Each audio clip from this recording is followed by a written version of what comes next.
ఈ నెల 26 నుంచి తెలంగాణ అసెంబ్లీ బడ్జెట్ సమావేశాలు ప్రారంభం కానుండడంతో ఫైనల్ బడ్జెట్కు తుది మెరుగులు దిద్దుతున్నారు ఆర్థిక శాఖ మంత్రి మల్లు భట్టి విక్రమార్క.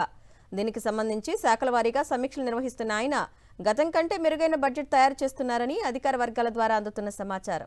ఈ నెల 26 నుంచి తెలంగాణ బడ్జెట్ సమావేశాలు నిర్వహించాలని ప్రభుత్వం నిర్ణయించింది.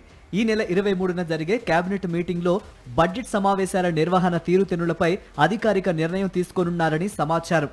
కేంద్రంలో బడ్జెట్ ప్రవేశపెట్టిన నేపథ్యంలో కేంద్ర బడ్జెట్ ఆధారంగా రాష్ట్రానికి వస్తున్న నిధులు, రాష్ట్ర ప్రభుత్వం ఏ పథకాలపై ఎంత ఖర్చు పెట్టాలన్న దానిపై వరుస సమీక్షలు నిర్వహించనున్నారు ఆర్థిక శాఖ మంత్రి డిప్యూటీ సీఎం భట్టి విక్రమార్క.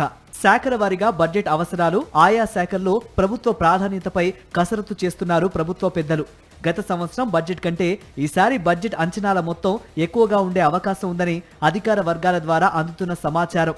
మూసీ సుందరీకరణ, integrated schools, Bharat future city development లాంటి వాటికి ఈసారి బడ్జెట్లో అధిక నిధులు కేటాయించే అవకాశం ఉందనే చర్చ జరుగుతోంది. ఈ నెల 26న ఉభయ సభలను ఉద్దేశించి గవర్నర్ జిష్ణుదేవ్ వర్మ ప్రసంగించనున్నారు.